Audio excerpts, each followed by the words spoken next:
오늘의 10분 말씀. 사무엘하 17장 1절부터 14절입니다.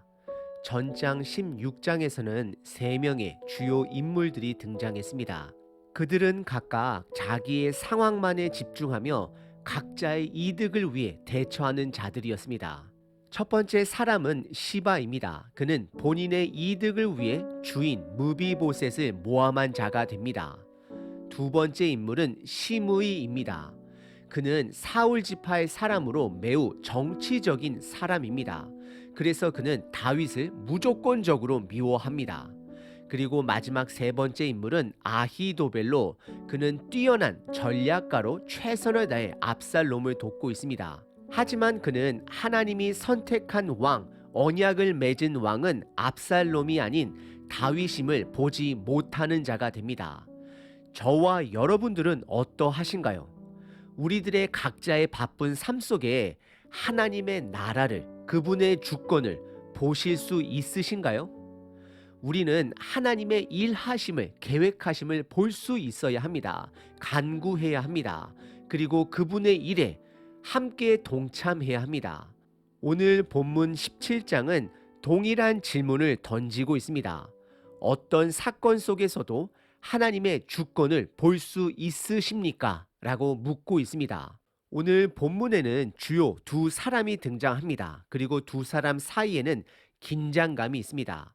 그 둘은 바로 뛰어난 전략가 아히도벨과 다윗의 사람, 하지만 압살롬을 속여 압살롬과 함께하는 후세입니다. 둘 다 압살롬 왕에게 다윗을 제거할 수 있는 전략을 내놓게 됩니다. 아히도벨의 책략은 다윗을 제거할 수 있는 치명적인 전략을 내놓습니다.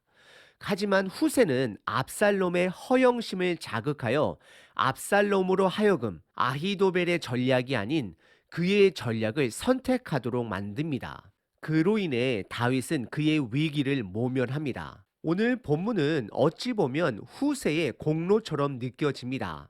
하지만 14절에 이 모든 것은 여호와께서 압살롬에게 화를 내려 아히도벨의 그 치명적인 계략을 물리치게 하셨다라고 성경은 말합니다. 결국 하나님의 주권임을 드러냅니다. 우리는 각자의 삶 속에, 나의 가정 안에, 교회 공동체 안에 후세가 아닌 하나님의 주권을 볼 수 있어야 합니다. 오늘 본문은 크게 두 부분으로 나눌 수 있습니다. 첫 번째는 아히도벨의 전략입니다. 두 번째는 하나님의 주권으로 쓰임받는 후세입니다. 첫 번째 부분은 1절서부터 4절까지 아히도벨의 전략입니다. 특별히 전장 16장 마지막 절에 보시면 아히도벨의 전략은, 책략은 거의 신적인 전략으로 여겨지고 있음을 성경은 드러냅니다. 16장 23절입니다. 그때에 아히도벨이 베푸는 계략은 사람이 하나님께 물어서 받은 말씀과 같은 것이라, 아히도벨의 모든 계략은 다윗에게나 압살롬에게나 그와 같이 여겨졌더라라고 기록합니다. 이런 아히도벨이 다윗을 제거하기 위해 내놓은 전략은 세 가지로 분석할 수 있습니다. 첫 번째는 1절에 그는 압살롬에게 오늘 밤에 당장 신속하게 추격해야 함을 강조합니다. 그리고 두 번째는 2절에 다윗의 백성이 피곤할 때에 그를 쳐서 더욱더 그를 두렵게 해야 한다라고 조언하고 있습니다. 그리고 마지막 세 번째는 2절에 다윗만 처단해야 함을 조언합니다. 왜냐하면 다윗만 제거되면 다윗의 지지자들이 압살롬에게 충성하며 돌아오게 될 것이다 라고 말하고 있습니다. 아히도벨의 전략은 매우 치밀합니다. 그리고 다윗의 약점을 잘 아는 전략입니다. 그래서 4절에 압살롬과 이스라엘 장로들이 그의 말을 다 옳게 반응합니다. 오늘 본문의 첫 번째 부분은 아히도벨의 매우 치명적인 전략이었습니다. 두 번째 부분은 5절서부터 14절까지 후세의 반박입니다. 5절에 압살롬은 아히도벨의 전략을 실행에 옮기기 전에 후세에게 그의 생각을 묻게 됩니다. 왜 갑자기 압살롬이 후세에게 묻게 되었는지는 알 수 없습니다. 하지만 분명한 것은 하나님의 인도하심입니다.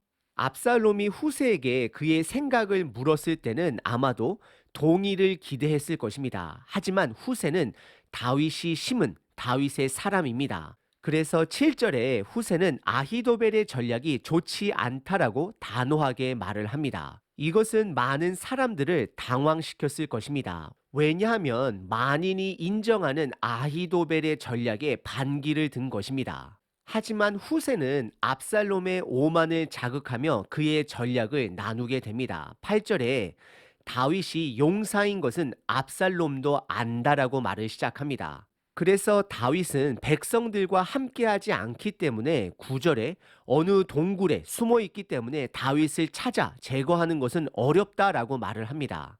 그리고 다윗과 소수의 용사들이 압살롬의 군사들과 싸워 이기기라도 한다면 그것은 압살롬의 군대를 낙담하게 되는 것이다 라고 경고합니다.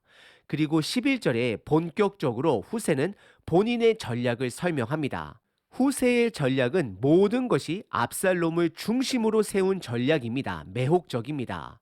그는 압살롬을 전쟁의 핵심 인물로 화려하게 세우고 있습니다. 후세는 압살롬에게 이스라엘의 모든 병력을 모아 압살롬이 직접 전쟁에 나가야 함을 말하고 있습니다. 그래서 전쟁의 승리의 주인공이 바로 압살롬이 되어야 한다라고 말하고 있습니다. 그리고 12절과 13절에서는 다윗의 모든 군대를 멸절시켜야 한다라고 말하며 압살롬의 허영심을 자극합니다. 하지만 후세의 전략은 지금 다윗이 도망할 수 있도록 시간을 벌어주는 전략입니다. 사실 아히도벨의 전략은 실질적으로 다윗을 이길 수 있는 전략이었고 후세가 세운 전략은 압살롬의 허영심을 자극하여 그를 이긴 전략이 된 것입니다. 그러자 14절에 압살롬과 이스라엘 모든 사람들은 아히도벨의 전략이 아닌 후세의 전략이 더 낫다라고 고백합니다. 하지만 이 모든 것을 움직이시는 것은 바로 하나님의 주권이 됨을 14절에서 분명히 드러냅니다. 14절입니다. 압살롬과 온 이스라엘 사람들이 이르되 아렉 사람 후세의 계략은 아히도벨의 계략보다 낫다 하니 이는 여호와께서 압살롬에게 화를 내리려 하사 아히도벨의 좋은 계략을 물리치라고 명령하셨음이더라 라고 성경은 기록합니다. 오늘 본문의 두 번째 부분은 하나님의 주권으로 쓰임받는 후세의 전략입니다. 오늘 본문에 우리가 집중해야 될 인물은 후세가 아닙니다. 바로 하나님의 주권을 봐야 합니다. 우리는 다윗이 그의 최측근 전략가 아히도벨이 압살롬에게 넘어갔다라고 들었을 때에 당황해하는 다윗의 모습을 기억합니다. 그는 그때 하나님을 찾았고 기도했습니다.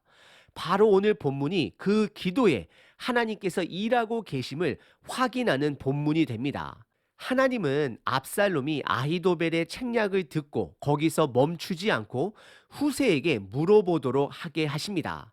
그리고 하나님은 후세를 통해 압살롬의 허영심을 자극하여 아히도벨의 책략이 아닌 후세의 전략을 선택하도록 만드십니다.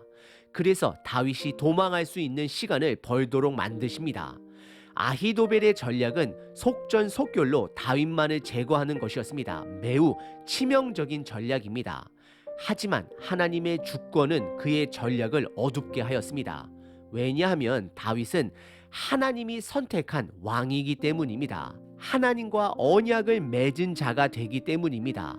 동일하게 저와 여러분들도 하나님이 선택한 이 땅의 용사들입니다. 그리고 복음의 언약으로 맺은 자들입니다. 그래서 이 세상을 두려워할 필요가 없습니다.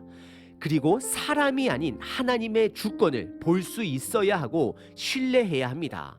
하나님은 지금도 그분의 나라를 복음을 통해 교회를 통해 여러분들을 통해 확장해 가고 계십니다. 인간의 지혜가 아닌 그분의 주권입니다. 오늘 하루 하나님이 아닌 하나님의 주권을 볼 수 있는 자, 주권 아래 평안을 누리시는 자 되시길 바랍니다. 하나님, 오늘 하루 사람이 아닌 하나님의 주권을 보는 하루가 되게 하옵소서. 그래서 담대하게 하나님의 일에 동참하는 자 되게 하옵소서. 하나님의 주권을 찬양합니다. 아멘.